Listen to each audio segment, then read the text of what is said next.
Glória a Deus. Vamos pegar nossas Bíblias, vamos abri-la no Evangelho de João, no capítulo 1. Semana passada nós começamos uma série de mensagens, uma nova série.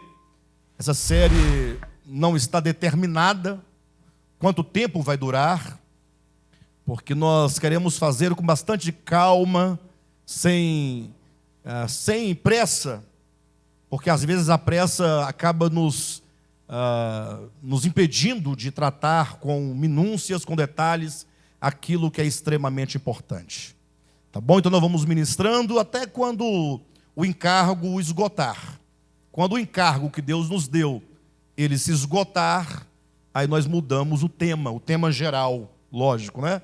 Cada semana tem um tema diferente, mas todos os temas subordinados ao tema maior, que é a cosmovisão do reino de Deus. Quem não ouviu ou assistiu a mensagem da semana passada, eu peço que vá até o site do ministério, né? Ou melhor, que você vá até o canal do YouTube do ministério e assista, porque é uma mensagem introdutória de bastante relevância, necessária para a nossa compreensão e crescimento espiritual. Tá bom? Hoje, falando ainda sobre cosmovisão, nós vamos falar um assunto extremamente importante. Os irmãos devem ter visto, né, o post que nós lançamos, como intitula Logos, a linguagem da cosmovisão do reino de Deus. Pedir para você abrir o seu coração neste momento. Ouça com atenção. Procure compreender cada detalhe que será aqui apresentado, porque Deus fará algo grande nas nossas vidas, se nós compreendermos e acolhermos a sua palavra, né?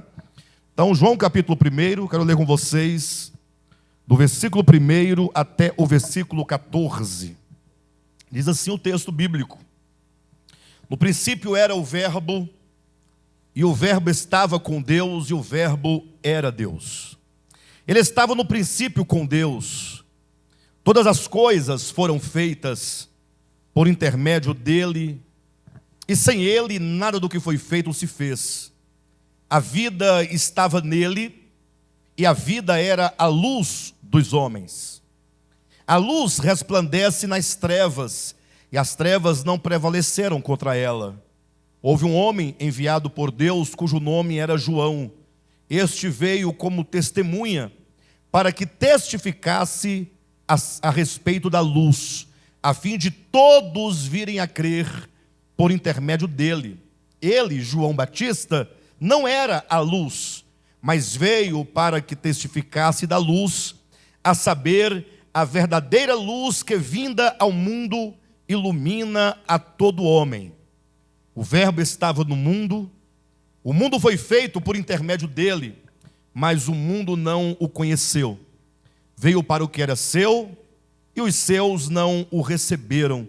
Mas a todos quantos o receberam, deu-lhes o poder de serem feitos filhos de Deus, a saber, os que creem no seu nome, os quais não nasceram do sangue, nem da vontade da carne, nem da vontade do homem, mas de Deus. E o Verbo se fez carne e habitou entre nós, cheio de graça e de verdade, e vimos a sua glória, glória como do unigênito do Pai. Diga amém. Se você puder e quiser repetir, repita com toda a força do seu coração, repita buscando as palavras de dentro do seu espírito, declarando: e o Verbo se fez carne. Atenção, diga: e o Verbo se fez carne e habitou entre nós, cheio de graça e de verdade, e vimos a sua glória, a glória como do unigênito do Pai. Glória a Deus. Queridos, este é um capítulo, ou até onde nós lemos, é um prefácio, o prefácio do Evangelho de João, uma das porções muito ricas da Escritura. A Escritura tem muitos textos belos, maravilhosos, ricos, mas o capítulo 1 de João, pelo menos aqui os primeiros 14 versículos que nós lemos, ele traz para nós não somente a introdução de um livro, não é somente o prefácio de um livro, mas, sobretudo, poderíamos dizer que esses 14 versículos são o prefácio de uma nova história que começou há 2000 anos. Alguém poderia perguntar, mas assim, como o prefácio de uma nova história que começou há 2000 anos? É que com a vinda do Messias, com a chegada do Messias e a sua entrada no mundo, o mundo sofreu uma mudança radical do ponto de vista de sua cosmovisão.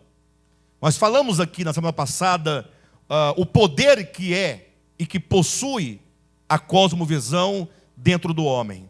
Na verdade, a cosmovisão poderia ser simplificada numa ideia, a formatação e o modo de nossa consciência, ou seja, o modo como nós nos pomos no mundo, o modo como nós agimos no mundo, que vai determinar os nossos relacionamentos, o nosso falar, as nossas atitudes. Tudo isso depende da formação de nossa consciência, de tudo aquilo, de como nós fomos formados, não somente na nossa própria história, no meu caso, 46 anos de história, mas a minha história que é construída a partir de outras histórias. É um acúmulo de informações, é um acúmulo de costumes, é um acúmulo de um modo de ver e de perceber e de interpretar o mundo que me constituiu. Então, quando eu nasci dentro de uma história de outras pessoas, nasci dentro da história da minha mãe, do meu pai, e eles, por sua vez, dentro da história dos seus pais, que eram meus avós, ou seja, dentro de um contexto cultural, de um contexto social, de um contexto religioso, que foi então me influenciando e me formando e me fazendo ter uma percepção do mundo a partir da minha experiência, das influências que eu sofri, e essas percepções do mundo, essa interpretação do mundo, foi se cristalizando em conceitos, em ideologias, numa forma de pensar que agora se estabelece definitivamente como uma orientação fundamental do coração, uma força que me impulsiona a viver do modo como eu vivo. E uma metáfora muito interessante que nós usamos aqui na semana passada, porque usamos aqui um conceito sobre cosmovisão, é a metáfora da árvore, né? Uma árvore, ela é plantada num solo, e agora ela vai ali germinando, vai crescendo e vai lançando suas raízes. E as raízes não somente se prendem ao solo para dar a sustentação da árvore, mas, sobretudo, a raiz, ela vai extrair da terra aquilo que a terra tem para lhe oferecer de alimento, para agora transformar aquele alimento na vida, na seiva daquela árvore. Ou seja, todos nós, à semelhança dessa metáfora, nós também somos plantados no solo. Se você fosse falar sobre esse solo no qual você foi plantado, quando você logo surgiu no mundo, logo você poderia falar acerca da religião dos seus pais. Imagine, eu nasci num lar, como se costuma dizer, evangélico pentecostal, Assembleias de Deus de Madureira.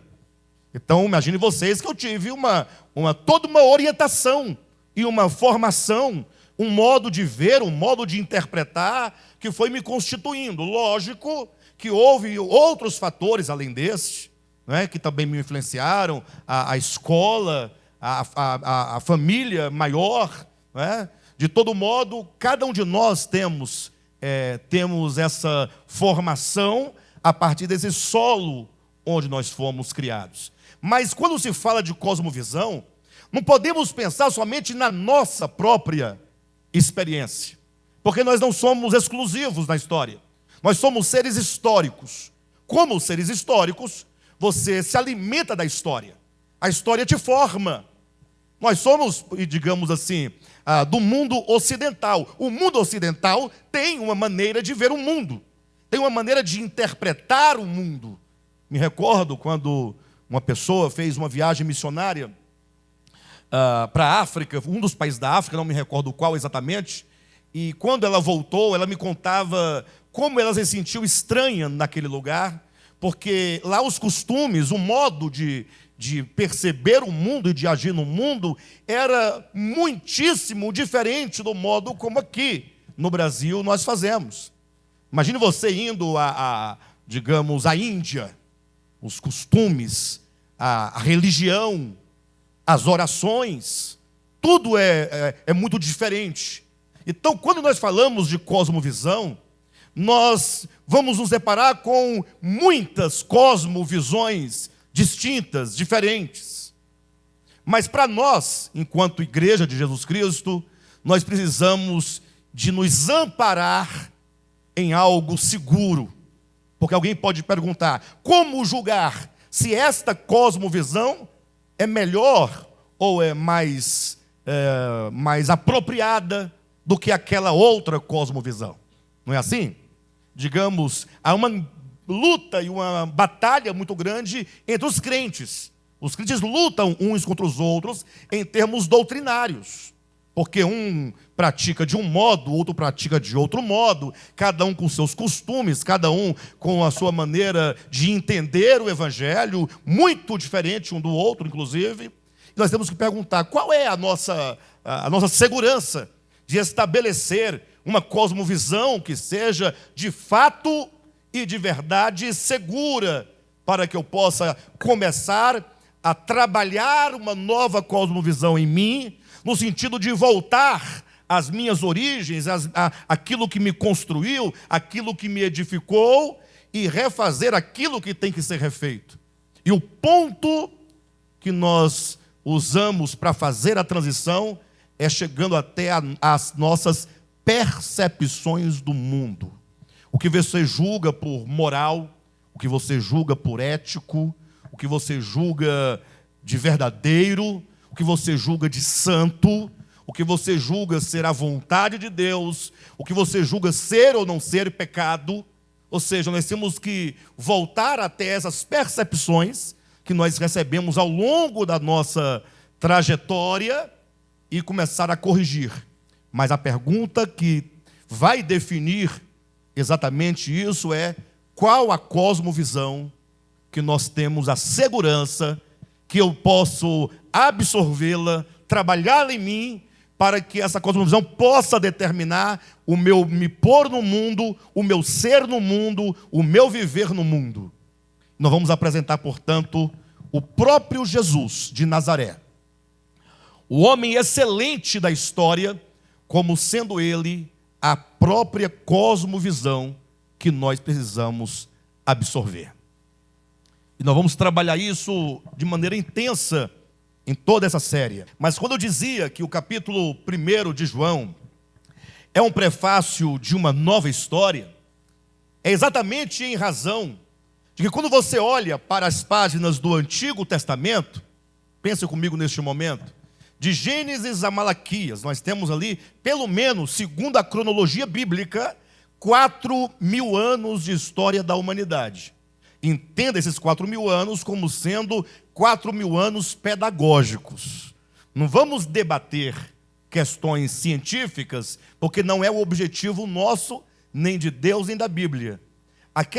Esses 4.000 anos de registro de Gênesis a Malaquias contém somente as histórias dos tempos necessários com fins à revelação. É isso que nos interessa.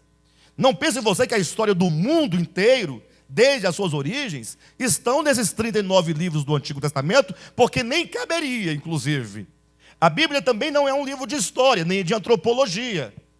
É apenas um livro de revelação. Então nós temos aqui recortes da história, e somente da história que interessa no âmbito daquilo que Deus queria falar e queria revelar ao homem.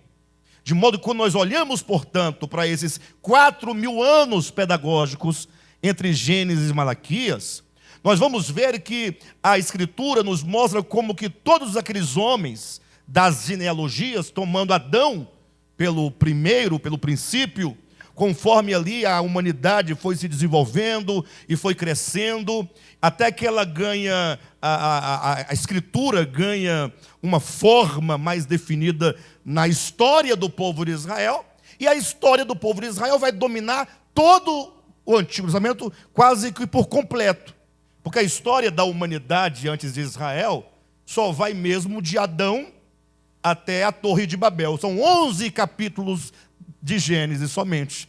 Porque no capítulo 12 começa Abraão, Isaac, Jacó e Israel. Aí começa daí até Malaquias. É só a história do povo de Israel, os acontecimentos, o modo como Deus se revelou, ou conforme a percepção deles, que eles tinham de Deus e da revelação de Deus. Ou seja, quando você lê o Antigo Testamento, você vai ter muitas impressões acerca de Deus. Infelizmente, ouça-me com atenção, eu preciso chamar sua atenção para esse detalhe. Infelizmente, os crentes leem a Bíblia assim, como sem dar muita atenção ao que está sendo dito, pelo simples fato de se ter a ideia de que a Bíblia é a palavra de Deus. Ou seja, desde que eu saiba que a Bíblia é a palavra de Deus, então eu nem preciso pensar muito no que está sendo dito, e não posso discutir, eu não posso debater com nada que está escrito, porque seria uma blasfêmia muito grande. Mas eu digo, leia com atenção o Antigo Testamento, e na medida que você vai evoluindo na leitura, vai evoluindo no eixo histórico do Antigo Testamento, você vai percebendo que me parece que há um eixo comum que vai construindo uma percepção acerca de Deus. A que conclusão se pode chegar lendo o Antigo Testamento? Ora, quem ler atentamente vai perceber que no Antigo Testamento nós temos um Deus, preste atenção, muito exigente, sobretudo no que diz respeito aos ritos, ao culto, né? Um templo sagrado, numa terra sagrada, com ofertas sagradas, com dias sagrados, com festas sagradas, com indumentárias sagradas, com sacrifícios sagrados, um Deus que pede sangue de manhã e pede sangue à tarde na segunda-feira, na terça ele quer mais sangue de manhã, mais sangue à tarde, no final da semana o átrio do santuário estava todo tomado de sangue. Muito sangue derramado. Era o chamado de os sacrifícios incessantes, que diariamente se oferecia. E se você for um estudioso de outras áreas, você vai falar assim, puxa, isso aqui me lembra muito, me parece muito com a ideia dos deuses gregos, aqueles deuses do Olimpo. Quando você lê, por exemplo, a Odisseia de Homero, você se depara ali com os deuses muito caprichosos, que por qualquer motivo ficava irado, e sua ira não era possível de ser aplacada, senão por meio de derramamento de sangue.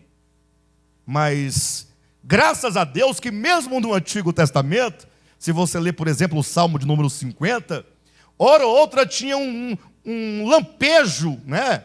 Um momento de lucidez de alguém, sobretudo Davi. Davi foi uma pessoa que, no seu tempo, ele se rebelou contra muitas coisas com as quais ele não via muito sentido. Davi foi terrível. Só para que ninguém pense que eu estou aqui falando bobagem, Davi estava fugindo, certa ocasião, de Saul, acompanhado de um tanto de homens de má índole, né? Um bando de... Qual o termo que nós daríamos hoje? Uma corja de malfeitores. Ficou bonito, né? Corja de malfeitores, para não falar outras palavras.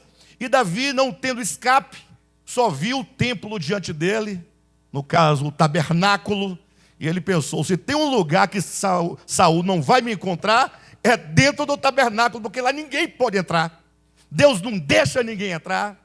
E aí foi um momento de lucidez. Ele entrou, colocou a corja toda para dentro, e lá dentro, bem seguro, ninguém imaginaria que eles estivessem ali, a mesa dos pães, os pães da proposição lá em cima, eles com uma fome, Vamos comer os pães, vamos comer os pães. Ah, mas não pode, pode comer, vamos comer. E Davi comeu os pães. E não aconteceu nada absolutamente contra eles, até que Jesus viesse a dar o testemunho de Davi, dizendo: Davi entrou no templo, comeu os pães da proposição e ficou sem culpa.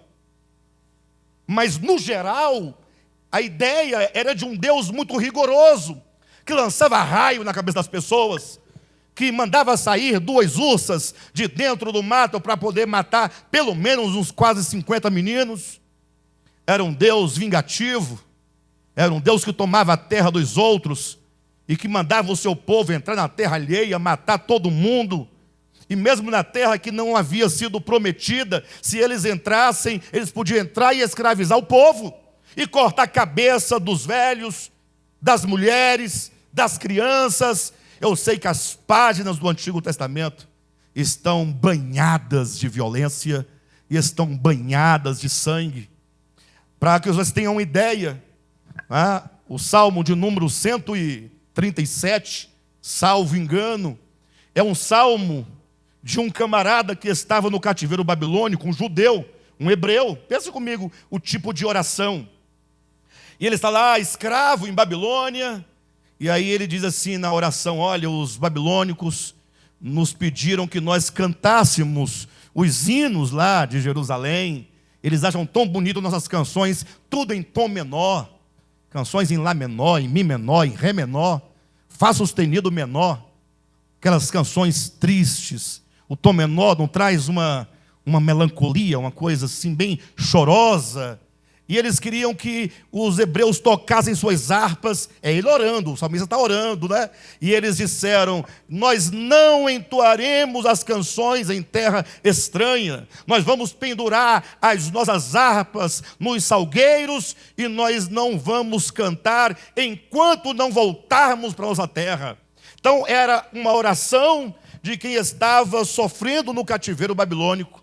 E no momento, no finalzinho da oração, ele diz: entretanto, não somente deixaremos de cantar para os babilônicos, mas pedimos a Jeová, pedimos a Iavé, pedimos para Javé. Aí você pode escolher o nome que você quiser, que ele pegue todas as crianças de Babilônia e que esse Deus possa esmagar a cabeça das crianças contra uma pedra.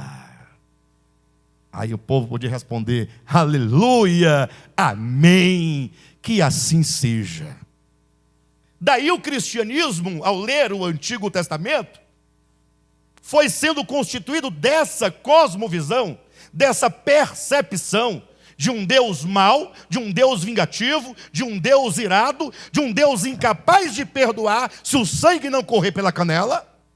E aí eles trouxeram toda essa visão veterotestamentária, e agora eles querem casar, fazer o conúbio do antigo com o novo, como se nada tivesse acontecendo. E para realizar o casamento, eles vão ter que dar algumas dobras, criar algumas doutrinas para justificar essa visão do Antigo Testamento acerca de Deus.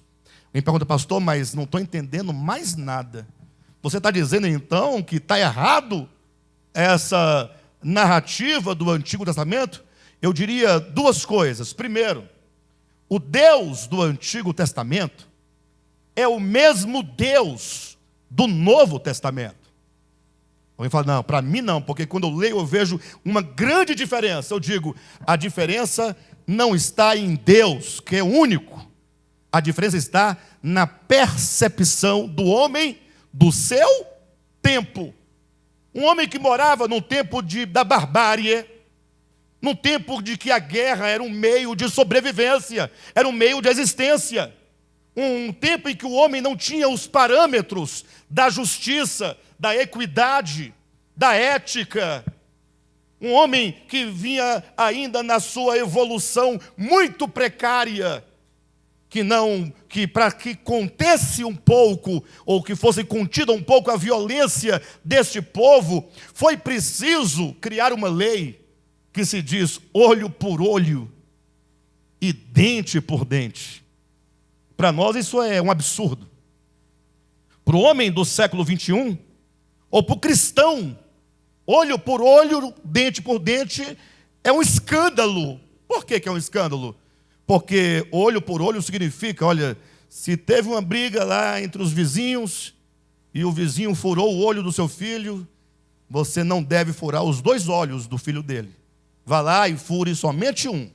Se furou um olho, vaze um olho dele. É olho por olho. Porque naquele tempo a barbaridade era tão grande, a criança furava o olho do outro jogando futebol, jogando biloca, aquele catoião. Lembra? Quem já jogou biloca aqui? Ó, aquele catoião, pum, no olho da criança do outro lado, furou o olho, aí iam os pais lá, matavam a família inteira. Aí para conter aquela violência, aquela disparidade, aquela injustiça, foi criada uma lei que para nós inadequada naquele tempo, muito adequada. Olho por olho. Olho por olho. Hoje, Jesus diz para nós, não resistais ao perverso. Não pague o mal com o mal. Se alguém lhe furar seu olho direito, ofereça o esquerdo para lhe furar também. Natália, não é fácil não. Mas só para os irmãos entenderem que havia ali uma cosmovisão. E o Deus descrito no Antigo Testamento é fruto de inspiração, de revelação, mas que passa pela percepção do homem histórico no seu tempo, plantado numa terra cuja orientação não era outra. Então, vem essas ranhuras nas páginas do Antigo Testamento. Uma era de muita poligamia, uma era de muitos deuses, uma época de muita violência, até que um dia, diz o capítulo 1, o verbo que é Deus, o Logos que é Deus, ele se fez carne. Ele entra na história para mudar a história da humanidade. Jesus, ele é aquele que entra na história. O Logos eterno, que conforme o capítulo 1, é Deus, é o Criador de tudo, sustentador de todas as coisas. Ele não entra na história de qualquer modo. Ele se faz carne, ele se faz homem, para agora encarnar na humanidade o modelo, o exemplo, o caminho, a orientação, a direção de como agora a humanidade deve andar, para onde ela deve olhar, quais os valores que nós devemos cultivar, como eu devo me relacionar, quais as bases de relacionamento, o que é justiça, o que é santidade, o que é verdade, o que é graça, como é Deus verdadeiramente. Eu sei que muitos resistem à ideia de que o Deus apresentado no Antigo Testamento vem com algumas ranhuras da percepção do homem do seu tempo, mas basta que você leia João capítulo 1, versículo 17, quando com toda clareza, João no seu evangelho vai dizer assim, olha, a lei que era o solo no qual a nação de Israel estava plantada, a lei, Gênesis, Êxodo, Levítico, Números e Deuteronômio, a Torá, o Pentateuco, era a essência substancial, onde estavam o povo de Israel alicerçados. A lei foi dada por intermédio de Moisés. Entendam isso. Mas, gente, não é possível. Não faz sentido alguém dizer que não compreende isso. A lei foi dada por intermédio de Moisés, mas a graça e a verdade vieram por intermédio de Cristo Jesus. Está muito claramente aqui estabelecida uma ruptura. Jesus inaugura um período, uma nova história, a partir de uma nova percepção. E agora esse homem, Jesus, ele pode falar qual é a natureza do reino de Deus. Ele pode falar o que é a verdade. Ele pode falar quem é o Pai. Sabe por quê? Porque o versículo seguinte, no caso João 1,18, vai dizer, olha, ninguém jamais viu a Deus. Ninguém jamais viu a Deus. Agora, o Deus unigênito, que está no seio do Pai. O que quer dizer no seio do Pai? Nas regiões mais profundas, íntimas. Porque o Verbo não conhece o Pai de olhar face a face. Não. Já seria grande coisa. Se nenhum dos homens jamais viu, o Logos não somente viu, mas ele conhece o coração, a alma, o espírito, as profundezas. Ele conhece os rins, uma linguagem mais arcaica, para falar das regiões mais profundas, íntimas, inacessíveis de alguém. Ele conhece esse íntimo do Pai. Ele sabe com exatidão quem é o Pai. E aí então, quando diz, e o Verbo se fez carne e habitou entre nós, e vimos a sua glória, só você olhar para o versículo, como é claro. Primeiro, e o Logos se fez o quê? Carne. Pronto, nós temos a referência. Não precisamos mais ficar olhando para cima, nem perguntando quem descerá ao abismo, ou quem subirá aos céus. Para de bobagem. Você não precisa ir às alturas ou descer ao abismo, basta olhar o Verbo, que é o Logos eterno, que é o Cristo de Deus. Ele se fez carne e ele habitou entre nós. E nós, homens, vimos, portanto, a sua glória. O Verbo se fez carne. O Verbo não foi um relance, não foi uma visão no Sinai, não foi uma epifania, não foi um momento de transe, não foi um êxtase, não foi uma percepção, não foi um vulto, não foi um sonho. Não, ele habitou entre nós. 33 anos vivendo sobre a terra como Deus, homem. Para que todos olhassem e vissem qual é a visão ou a cosmovisão do reino de Deus, vivendo na humanidade, vivendo em humanidade, vivendo na terra como homem.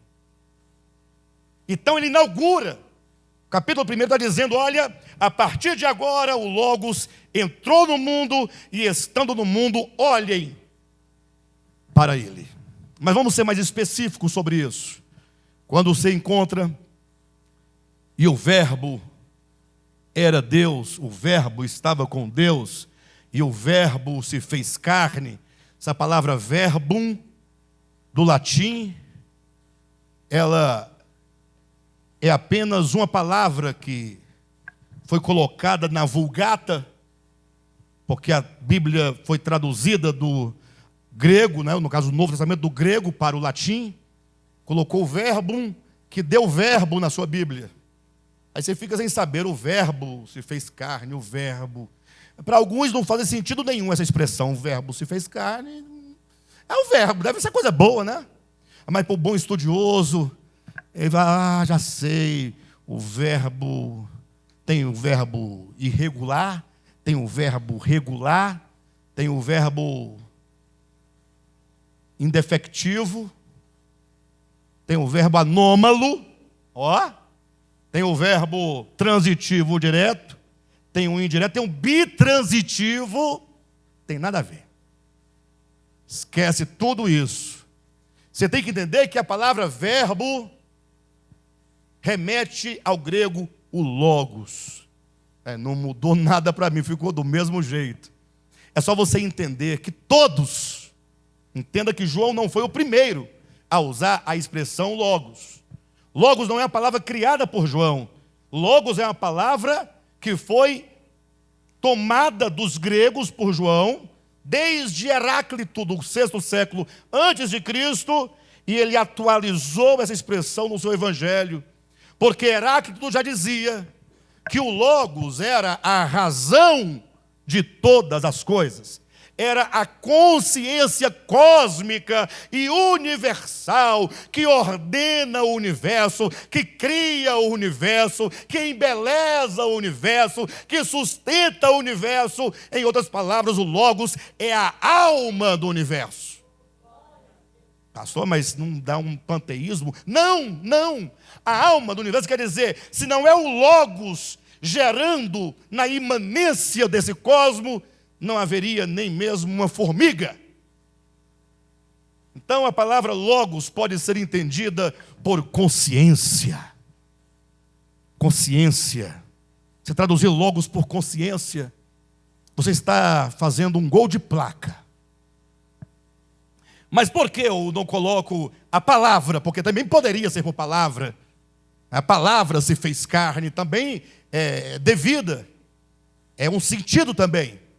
O Logos tem alguns significados, mas eu quero colocar em realce esse valor semântico de Logos enquanto a consciência, porque é como que dissesse, não há a compreensão de quem é Deus e de como é o seu reino, nenhuma concepção humana, nem mesmo dos profetas maiores, nem dos profetas menores, ninguém na terra, de nenhuma religião, de nenhum lugar, por mais próximo que seja de Deus, por mais que ore, que jejue, que faz qualquer outra coisa, mas nenhuma consciência humana atingiu os píncaros mais altos da eternidade.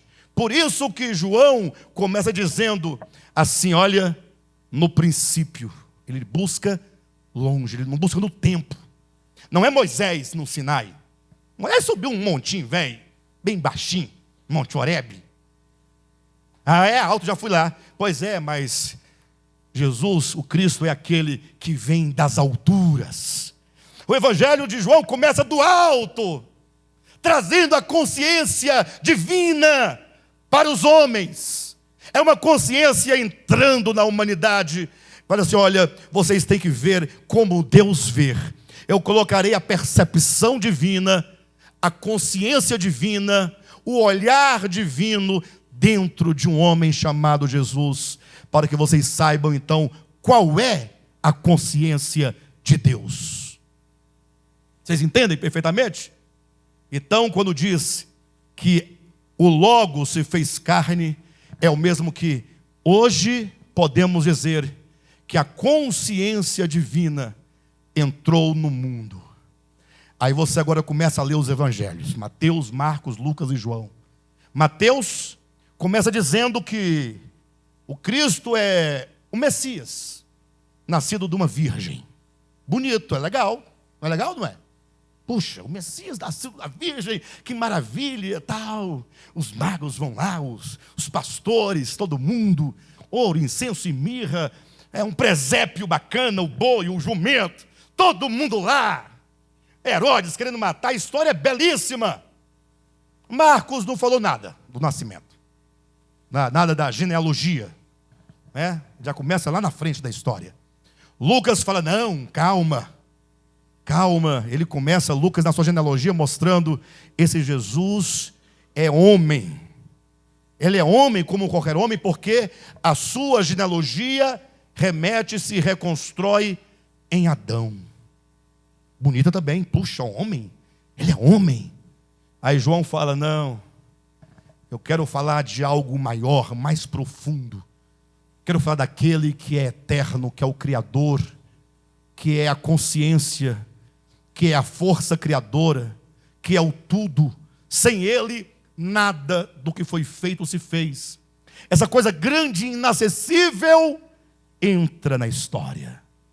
E quando entra na história, e quando Jesus começa a andar, quando essa consciência começa a andar entre os homens, e esse ponto da mensagem é o que nós vamos desdobrar em algumas mensagens para frente. Quando essa consciência divina em Jesus começa a conversar com os outros homens, conversar com os sacerdotes, conversar com os anciãos do templo, conversar com os líderes da religião, os fariseus, os escribas, os saduceus, os zelotes, com os essênios, com as prostitutas, com os publicanos, com os religiosos, com os homens comuns, com os pagãos. Quando essa consciência começa a se relacionar, leia os evangelhos dessa perspectiva e vocês verão o choque. Jesus não era um homem do seu tempo. Jesus nunca foi um homem do seu tempo. Porque as raízes de Jesus de Nazaré não estão na Judeia, não estão em Belém. Suas raízes não estão simplesmente numa cultura veterotestamentária. As suas raízes estão como que uma árvore invertida, porque procede do alto. A cultura, desculpe minha palavra, essa palavra é imprópria para o que eu quero dizer, mas a cultura de Jesus é do céu.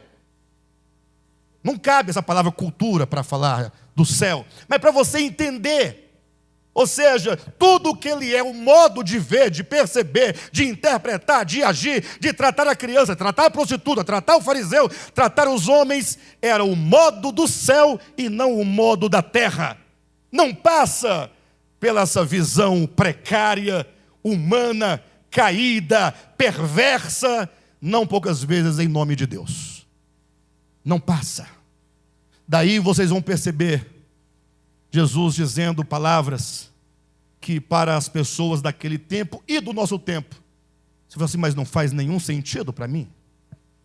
Não faz nenhum sentido. Nietzsche criou a figura do super-homem. A temática de Nietzsche pode ser cristalizada na figura do super-homem. E a ideia do super-homem passa pelo seguinte entendimento. Olha, o mundo precisa de pessoas fortes. O mundo já está cheio de covardes. Na verdade, diz Nietzsche, o maior covarde foi Jesus. Jesus foi o maior covarde. Porque ao invés de ele se manifestar, se revelar, agir e proceder como um super-homem para poder vencer os inimigos, estabelecer o reino dele. Não, ele foi um fracassado, morreu crucificado.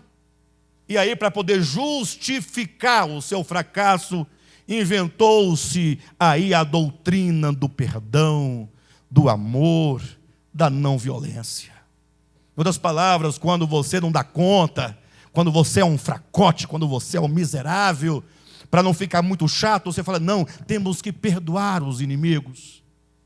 Temos que pagar o mal com o bem.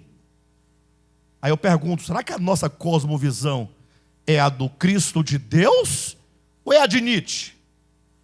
Quando você fala assim, poxa, mas eu tenho que perdoar esse indivíduo. Você começa a crescer diante das dificuldades da vida, dos problemas da vida. Como você encara os problemas, as questões, as demandas, as disputas? Como você encara? Na verdade, Nietzsche, ele simplesmente foi um cara que estava muito ferido, filho de pastor protestante, não conseguia ver o amor de Deus de fato, de verdade, porque pregava-se uma coisa, vivia-se outra. Esse evangelho falso, equivocado, que os nossos filhos muitas vezes falam, esse é o seu Deus, é assim que Deus é. Os filhos querem ver Deus em nós, e aí os filhos se decepcionam, se machucam, vão embora, e é muito difícil resgatar filhos revoltados com Deus, por causa da má representação dos pais. De todo modo, quando você vê Jesus ali andando entre os homens, tudo o que ele fala é muito estranho. Olha a cosmovisão dos judeus. O Messias virá, um homem poderoso, vai vencer Israel, ou melhor, vai vencer Roma, vai vencer todos os inimigos. É na espada. Quando a coisa ia pegar, Pedro pegou logo a espada e falou, vou começar a agir. É assim que é o Messias. Aí o Messias diz, não, filho, você não está entendendo. Guarda a tua espada. Que palavra mais fora de loja. Guarda a tua espada. No momento de angústia, no momento de treva, no momento de perseguição, vão te prender, vão te matar, vão matar sua família, vão acabar com nós ou conosco. E agora vem essa conversa de guarda a tua espada. Não parece sem futuro, não? Não, fala comigo. Não parece fora de lógica? Qual que é a lógica? Pessoal, é o seguinte, olha, está muito difícil, viu? A coisa está difícil. Aproveitar aí essa era Bolsonaro, cada um compra uma arma e coloca debaixo do teu travesseiro. Poxa, defender tua família, tua mulher, teus filhos. O vagabundo vai entrar na sua casa. Você dá primeiro um tiro para cima. Se ele continuar, você mira para o dedão. Se continuar, tu mira no peito dele. E mata esse desgraçado, porque bandido bom é bandido morto. Não é assim? Aí vem um extraterrestre, literalmente falando, e diz, olha, guarda a tua espada. E você fala, mas não faz sentido. Ele diz, filho, eu sou a cosmovisão do reino de Deus. Se você é discípulo do reino de Deus, ou melhor, discípulo de Cristo, cidadão do reino de Deus, você precisa receber essa visão do céu. Ela tem que entrar no teu entendimento, descer para o seu coração, tomar todas as partes do teu ser, ser amalgamada na tua alma, na tua mente, nas tuas vontades, nas tuas emoções, sermos totalmente tomados, plenos dessa visão governante do céu. Eu não sei o que eu faço, porque não dá para pregar. Não consigo. Nunca consegui acabar uma mensagem. Estou no primeiro tópico. São 5. São 9:30. Mas vamos sem pressa, né? Vamos tranquilo. Olha só, como nós dizemos, se a consciência divina se fez carne, quem entendeu isso? A consciência divina se fez carne?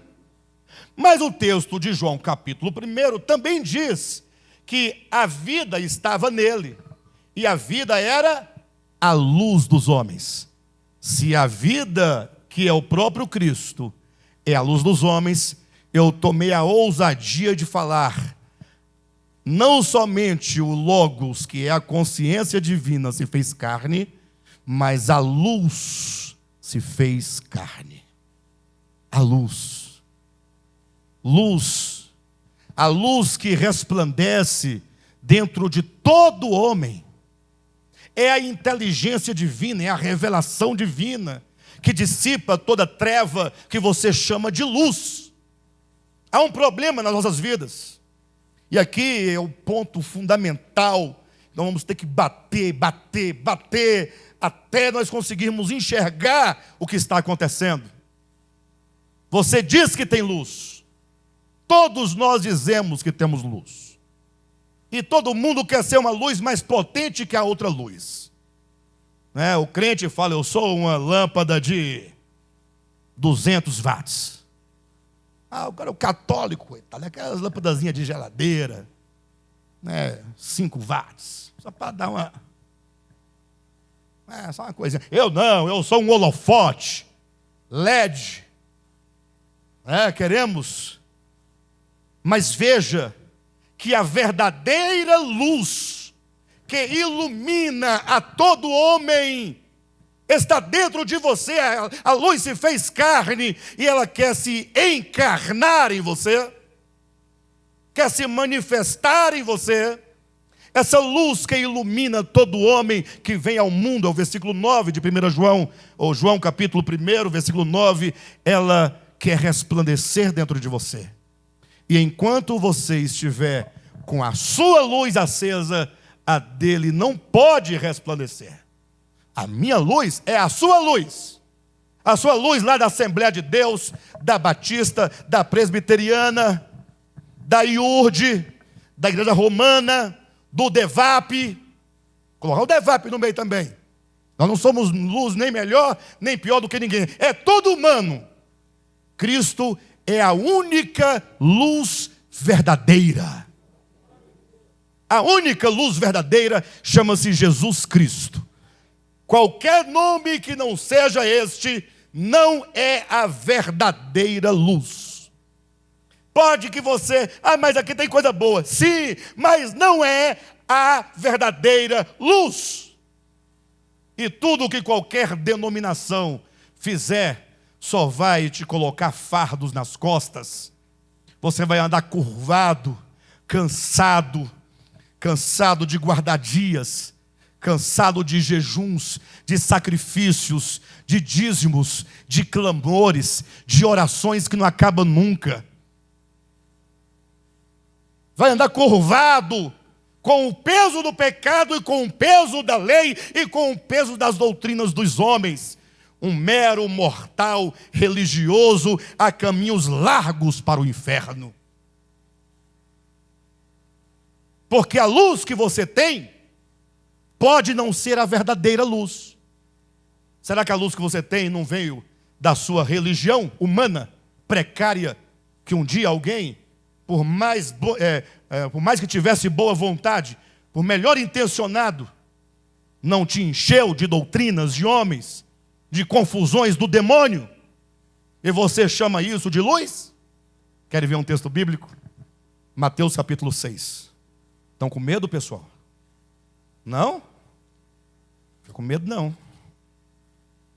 Não dá nada, não. Glória a Deus. Capítulo 6.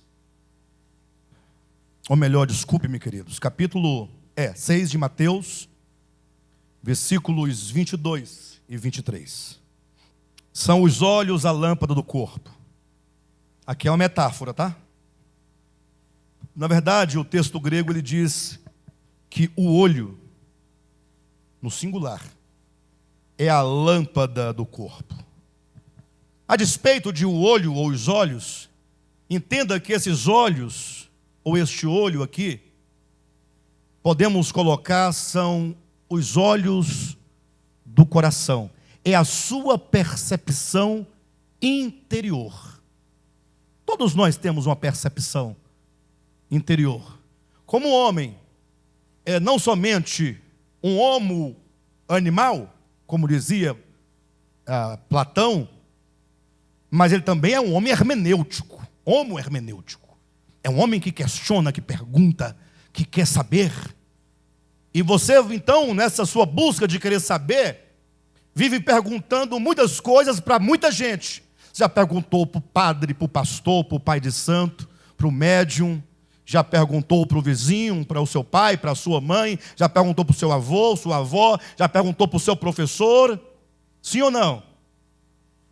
E tudo isso foi gerando uma luz em você. E Jesus disse, olha, são os olhos a lâmpada do corpo. Alguém entendeu isso? Ou seja, essa percepção interior é que vai te guiar no mundo exterior. O corpo não é o exterior? O corpo não são os sentidos? Não é com o corpo que eu me relaciono com o mundo? Então tem uma luz interior, chamada olho, ou chamada de olhos, que me conduz agora o corpo. Ou seja, entenda, quando diz que são os olhos a lâmpada do corpo, quer dizer que o seu corpo vai viver, vai existir, vai se movimentar, no sentido, vai de lidar com o mundo a partir dessa luz. Essa luz podemos chamar, se você quiser, de cosmovisão. Entenderam? Só que aí vem um grande problema do texto, que pouca gente consegue decifrar. Ele diz, se os teus olhos forem bons, se essa luz for boa, todo o teu corpo será o quê? Luminoso. Se essa luz interior é boa, logo você vai ter um viver externo sobre o mundo luminoso. Se, porém, os teus olhos forem maus, se essa luz, que são os olhos, forem maus, todo o teu corpo estará o quê? Em trevas. Então, em síntese, ele conclui o enigma. Portanto, caso a luz que há em ti,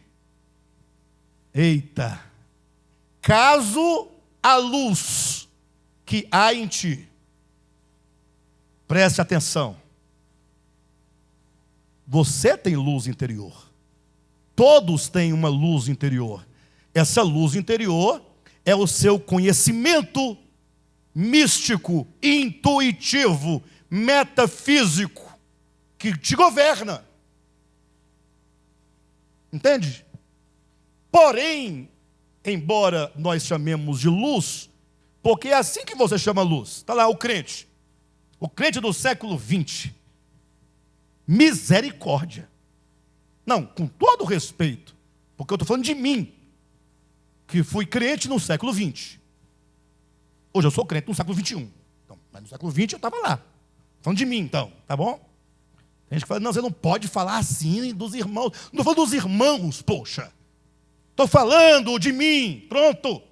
Estava lá eu, século XX. Eu não tinha uma luz ou não tinha uma luz?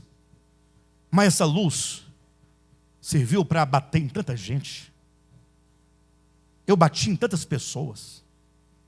Fui tão arrogante, tão orgulhoso.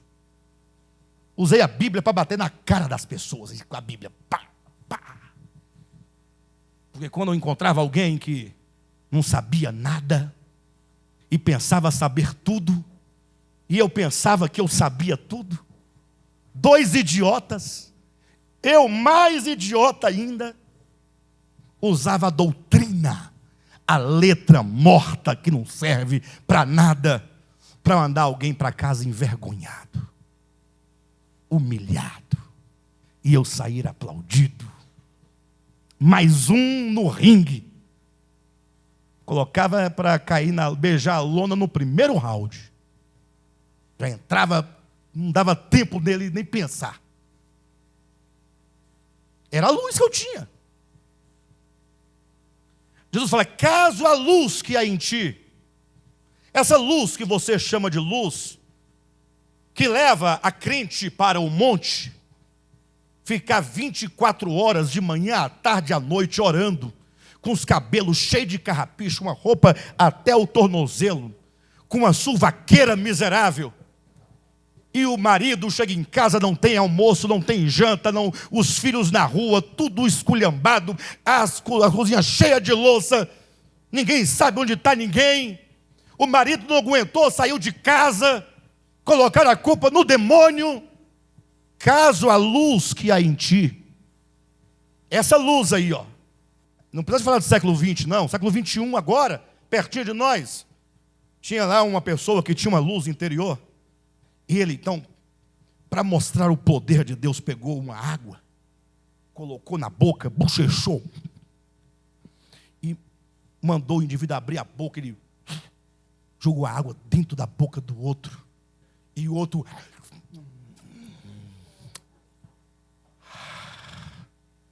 Caso a luz que há em ti, essa luz aí, ó. Você que diz que é luz, que tem luz, e faz da igreja comércio, cobra dinheiro para entrar, vende água, vende cajado, vende vassoura, vende caneta ungida para fazer a prova lá do concurso público, que cobra dízimos, sacrifícios, que toma a casa das pessoas, toma o carro das pessoas, enquanto tiver ainda um fiapo de lã, está ali puxando a lã da ovelha. Essa luz aí que eu estou falando. Você que pensa que o Deus verdadeiro é mamon, porque a sua vida inteira de ler Bíblia, de orar, de jejuar em busca de dinheiro, ficar rico, empresário, fazendeiro, essa luz aí, que você chama de luz, essa percepção, só não pode deixar de chamar de luz, porque luz quer dizer percepção. Essa percepção, essa luz, esse olho interior, poderia ficar aqui até meia-noite, só dando os exemplos. Você que acha que é melhor do que o outro, você que tem essa luz, esse tipo de luz, porque você não bebe, você não fuma, você não dança, você não faz o quê? Não faz nada, você virou uma múmia, mumificado. não dança com a esposa, não olha para a esposa, tudo é pecado, triscou é pecado, mexeu é pecado, virou é pecado. E todo mundo sabe quem você é, camarada. Tua mulher sabe quem você é. Teus filhos também sabem, para de bobagem. Todo mundo sabe, só que ninguém tem coragem de falar nada. Todo mundo finge que é. E eu sei que você não é, você sabe que eu não sou, mas o que importa são as aparências. Doutrina de usos e costumes de cabelo, brinco, batom, calça comprida, blush, cílio postiço, unha, qualquer coisa. Essa luz aí, ó. Deixa eu ir no ponto, senão não vai dar certo. Caso, versículo 23, portanto, caso a luz que há em ti sejam trevas. Jesus está dizendo, puxa, abre teu olho, a tua luz que você chama de luz, essa tal de revelação que você acha que pode ser treva. É isso que você tem que entender. Você que acha que a sua religião é melhor que a outra. Eu vou falar da gente. Crente é terrível. O crente é o seguinte: só ele é certo, só ele vai para o céu, só ele tem o evangelho, só ele tem intimidade com Deus. Até aí tudo bem. Tá bom, vai que, né, de repente funciona. Só que na hora de praticar as obras de Jesus, eles não fazem. Sabe quem é que faz? A outra religião que ele diz que é do capeta. Aí como a outra religião é do capeta, porque a luz que é em mim disse que é do capeta, então pode fazer o que quiser, vai queimar do mesmo jeito. E nós podemos ficar do jeito que estamos, um bando de hipócrita, mas nós vamos para o céu, porque nós somos evangélicos. Hã? O que vocês acham? Caso a luz que há em ti sejam trevas, esse caso quer dizer, é possível, está dentro do campo de possibilidade. Caso a luz que há em ti forem trevas, que grandes trevas serão. Olha, alguém fala, pastor, agora eu fiquei na dúvida, como é que eu vou saber que a minha luz não é treva? João capítulo 1, eu já falei, mas eu vou ler para vocês ficarem tranquilos e calmos, e ninguém ficar conversando fiado. E não adianta colocar lá no YouTube os comentários que eu não respondo. Não respondo, não discuto com ninguém em internet. Gente que fica lá, sabe nada, mas enchendo um saco. Ó, se quer vir para cá, vai ser bem recebido. Ou então, fica aí ouvindo, ó. Ouvindo, julga tudo. Lê a Bíblia, ore. De repente, você entende ou não entende.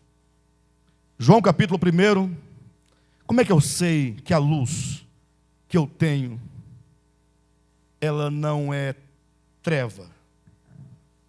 Está aqui, ó. Versículo 6, capítulo 1 de João. Houve um homem enviado por Deus, cujo nome era João. Este veio como testemunha, para que testificasse a respeito da luz, a fim de todos virem a crer por intermédio dele. Dele quem? Do profeta, da testemunha, de João. Ele, João, não era luz. E olha aqui, só essa expressão, ó, versículo 8. Ele não era luz. Isso aqui é o paradigma.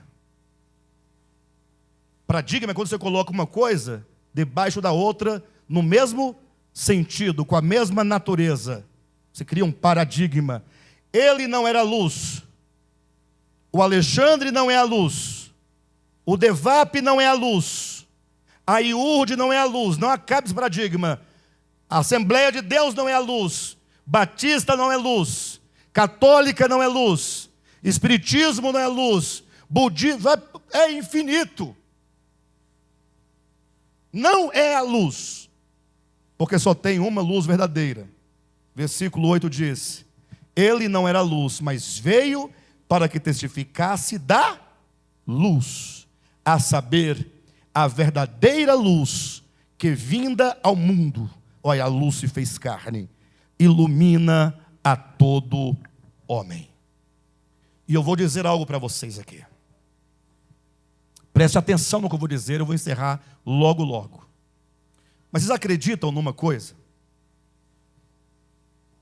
No passado eu fiquei muito revoltado com Martinho Lutero. Depois eu pedi perdão para ele. Num aspecto ele estava certo. Num aspecto. Eu discordo de Lutero em muitos aspectos. Quem sou eu, pastor? Lutero é um grande homem, né? Mas não é a luz. Né? E eu leio, quando eu leio, eu debato com a pessoa. Eu me assento com ela e nós conversamos. Isso é ler um livro.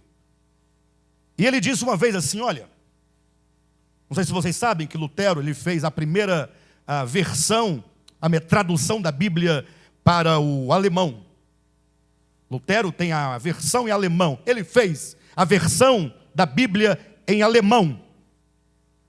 E na tradução de Lutero, ele tirou 7 livros do Antigo Testamento que a igreja romana tinha incluído.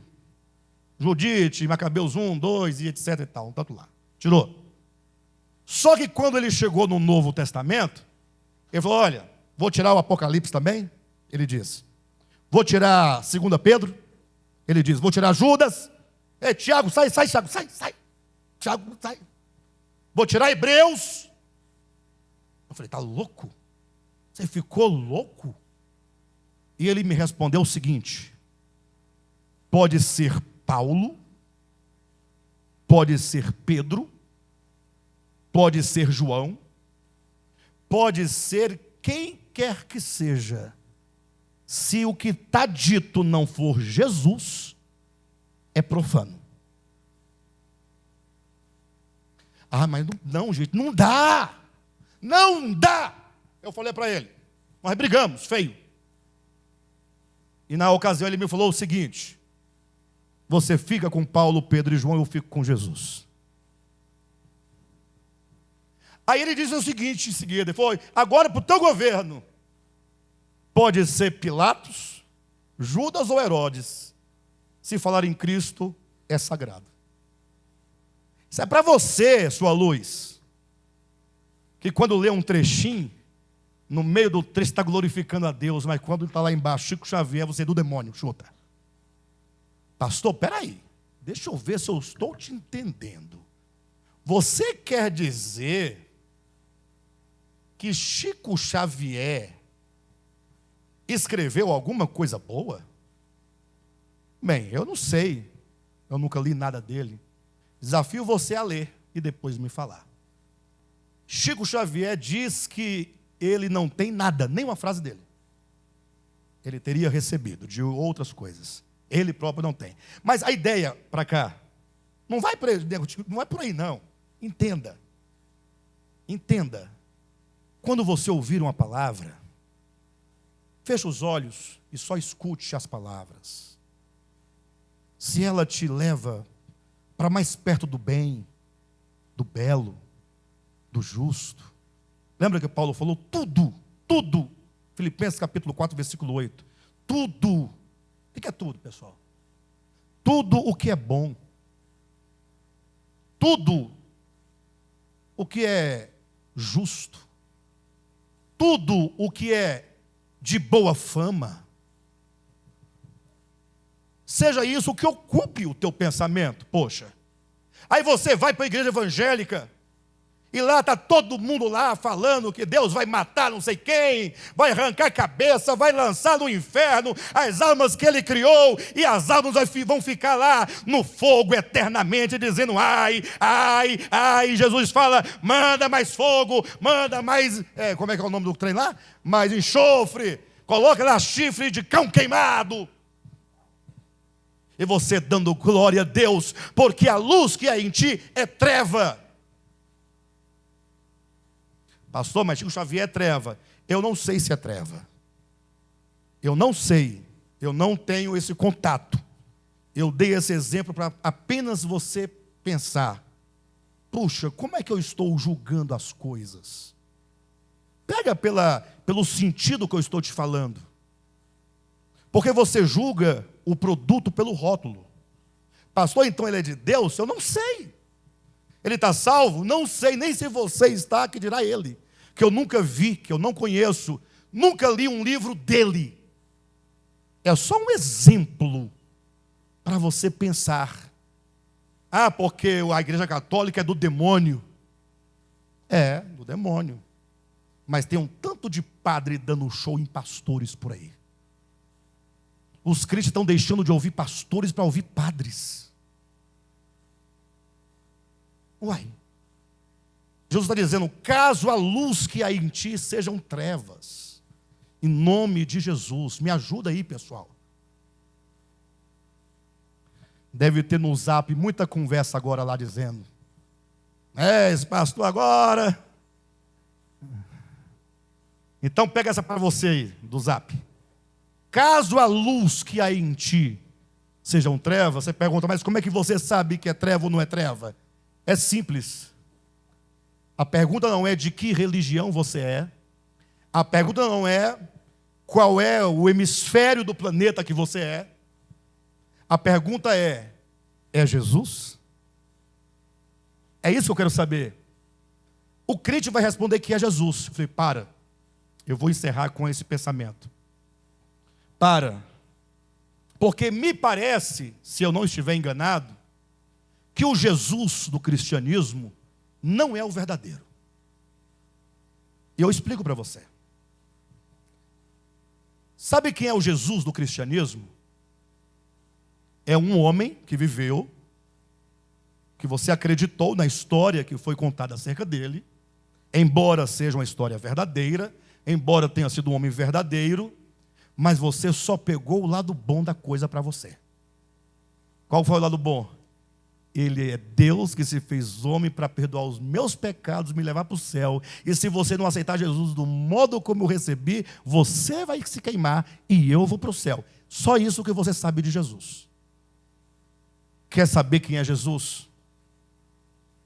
Esquece essa imagem que você recebeu e começa a ler a alma de Jesus, o Espírito de Jesus, o coração de Jesus, como Jesus lidava com as pessoas. Jesus, a síntese de Jesus é o amor que se desdobra em graça, perdão, misericórdia, justiça. Por que você tem raiva das pessoas que ama? Porque não é da sua igreja? É isso? Não é da sua religião? Você tem ódio. Você não quer que ela se dê bem, que ela vá para o céu com você. Porque se ela for para o céu com você, será uma ofensa. Mas como é que pode Jesus aqui, ó, eu aqui, crente, a vida inteira, e esse camarada não era e está aqui comigo? Como é que pode ser isso? Esse é o seu espírito. Você não quer que as pessoas vão para o céu, é mentira. Você só quer que elas vá para o céu numa condição: se ela se render à tua conversa. Porque aí você venceu, você derrotou a outra. Quando você derrota o outro, aí agora você deixa ela entrar no céu. Mas se você não vencê-la, você fala: você não vai. Essa série vai falar de Jesus. Amém? Mas vou adiantar para vocês, eu não vou falar de cristianismo, não. Não vou falar. Vou falar só de Jesus. Só da verdadeira luz que vindo ao mundo ilumina os evangélicos. Ah, não? Ah, desculpe-me. Vou falar da verdadeira luz que vindo ao mundo ilumina a todo homem. Pastor, estou curioso, qual é a sua doutrina? É Jesus. Ele é minha doutrina, ele é tudo. O que você imaginar, conceito, Ele é a consciência, Ele é a verdade, Ele é a vida, Ele é a ressurreição, Ele é a porta, Ele é a água, Ele é o pão, Ele é tudo. Só Jesus. Você não vai errar. Tá bom?